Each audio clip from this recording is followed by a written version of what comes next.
عرفت الثلاثة أشهر الأولى لسنة 2015 مقارنة مع نفس الفترة من السنة الماضية ارتفاعا في نسبة الديون السيادية لدول منطقة اليورو قدرت ب 92.9% من إجمالي الناتج المحلي. كما ارتفعت نسبة الديون السيادية على مستوى مجموع دول الاتحاد الأوروبي إلى 88.2%، وتعتبر هذه المؤشرات سلبية تؤكد تباطؤ النمو الاقتصادي في الاتحاد الأوروبي، النشاط الاقتصادي الوحيد الذي يستطيع امتصاص ديون الدول والحيلولة دون الاستمرار في ارتفاعها.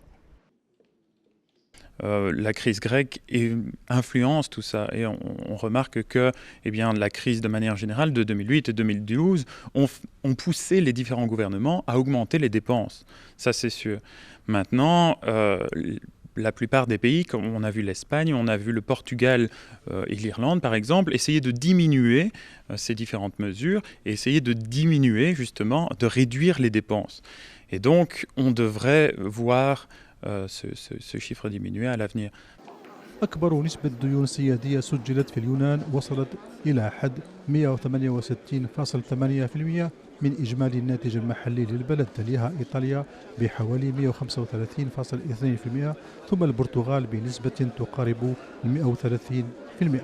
بينما تعتبر أحسن الدول التي تعرف نسبة ديون معقولة هي إستونيا ب 10.5%، تليها لوكسمبورغ ب 21.6%، وبلغاريا التي تقترب نسبة ديونها السيادية من 30%.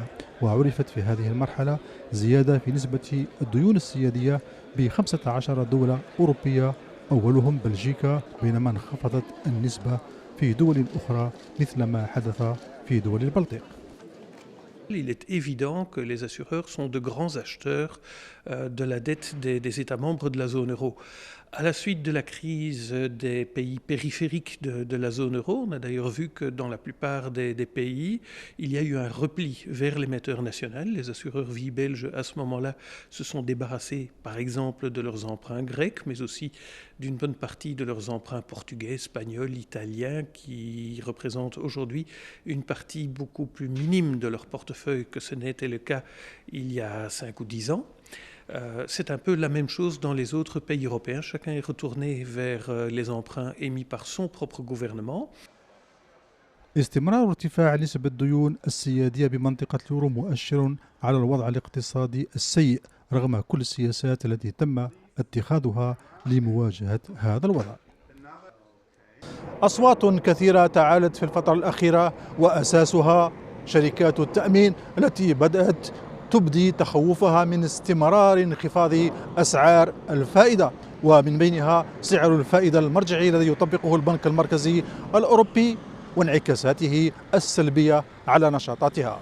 لقناة الاقتصادية، الأخضر فرات، بروكسل.